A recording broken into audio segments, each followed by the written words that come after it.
wajar lah. Namanya partai besar juga pengen kader sendiri yang muncul sebagai cawapres Anies. Iya, mereka maksa pokoknya untuk AHY mendampingi Anies.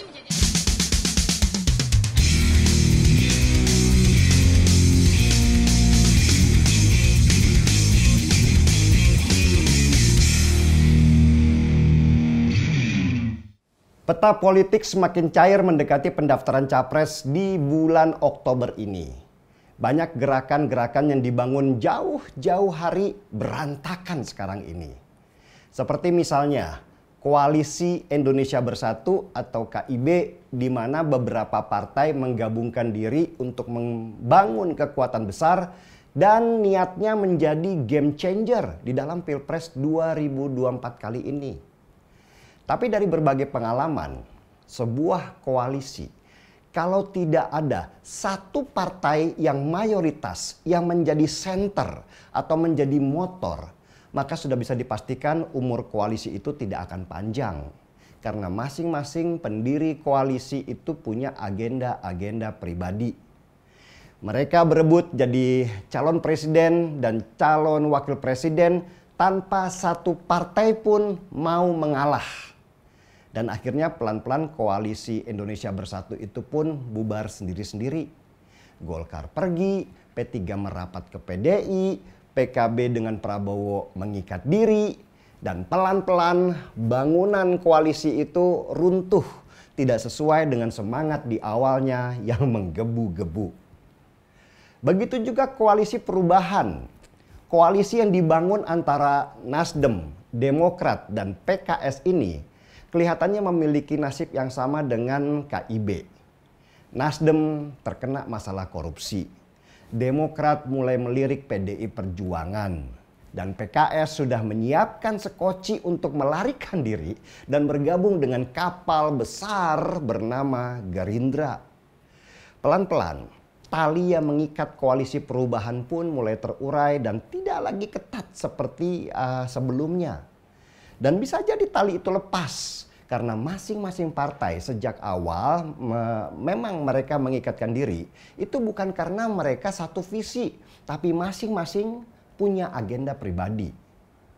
Yang paling rugi kalau koalisi ini bubar tentu adalah Anies Baswedan, calon presiden yang diusung oleh Koalisi Perubahan.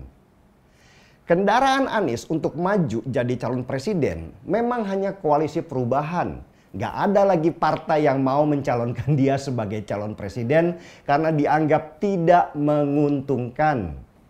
Gerindra sudah punya calon sendiri. PDI Perjuangan sudah umumkan calon presidennya jauh-jauh hari. Dan Presiden Jokowi sejak lama gak mau diasosiasikan dengan Anies Baswedan. Malah dengan keras dia menyatakan untuk menjauhi politik identitas di Pilpres ke depan dengan tidak mengulangi apa yang pernah terjadi di tahun 2017 waktu Pilgub DKI. Nah, Anies jelas panik ketika melihat bahwa ikatan yang merajut Nasdem, Demokrat, dan PKS ini pelan-pelan lepas. Dia nggak punya perahu lagi dan ambisinya untuk jadi calon presiden di tahun 2024 itu bisa terkubur dalam-dalam. Anies sebenarnya sudah bekerja sangat keras supaya bisa mengikat ketiga partai ini. Tapi sepertinya upayanya nggak berhasil. Nasdem tetap ngotot calon wakil presidennya Anies itu harus dari luar koalisi. Demokrat sebaliknya malah ingin AHY lah yang dampingi Anies. Sedangkan PKS sementara ini terlihat diam, tapi pelan-pelan menyiapkan skoci untuk kabur sendirian. Kepanikan Anies Baswedan ini terlihat dari narasi yang dia lontarkan bahwa dia tidak akan meneruskan program-program Jokowi dan pemimpin pemerintahan sebelumnya. Anies ingin membawa pemikirannya pribadi tentang bagaimana Indonesia menurut sudut pandangnya. Buat Anies, pilihan yang dia punya sekarang ini hanya bagaimana dia bisa menjadi antitesa Jokowi, bukan menjadi tongkat estafetnya. Dia harus mengambil posisi berbeda untuk memenangkan pertarungan dan mendekatkan, mengikat ketiga partai pendukungnya. Tapi pertanyaannya, apakah branding Anies sebagai antitesa Jokowi ini akan berhasil? Kita analogikan saja ya, ini seperti pasar Tanah Abang yang penuh dengan pedagang. Ketika ada satu pedagang berhasil memasarkan gamis dan menjadikannya tren, maka para pedagang lainnya di pasar itu harus menjual gamis supaya bisa mendapatkan keuntungan. Anies mungkin tipikal pedagang yang dagang gamis pun dia nggak dapat keuntungan karena produk gamisnya jelek. Maka dia mulai menerapkan strategi berbeda dengan jualan celana jeans supaya bisa melawan tren penjualan gamis di pasar Tanah Abang. Dengan strategi marketing berbeda lewat antitesa, Anies mungkin akan mendapatkan pelanggan baru. Tapi nggak banyak karena melawan tren itu seperti melawan arus yang kuatnya luar biasa.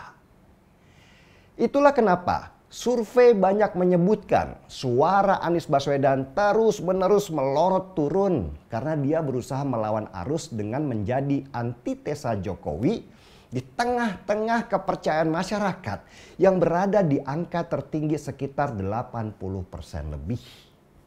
Anies dapat suara memang, tapi nggak sebanyak yang dia harapkan. Yang jadi masalah besar Anies adalah partai-partai pendukungnya sudah tidak percaya lagi pada dia ketika melihat hasil surveinya terus terjun bebas.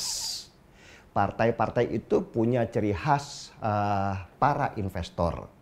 Mereka butuh kemenangan untuk mengembalikan modal yang keluar. Dan jelas Anies akan sangat merugikan kalau mereka terus-menerus mendukung Anies, tapi pasar juga terus menolaknya. Jadi bagaimana nasib Anies Baswedan ke depan? Saya prediksi sih, Anies akan out dalam Pilpres kali ini. Tapi untuk Anies nggak perlu kecil hati ya, karena ada pepatah yang mengatakan kegagalan itu adalah sukses yang tidak pernah datang. Jangan sedih Anies ya, nggak ada kamu nggak rame memang. Tapi nggak ada kamu, kita semua merasa lebih aman. Seruput dulu kopinya kawan.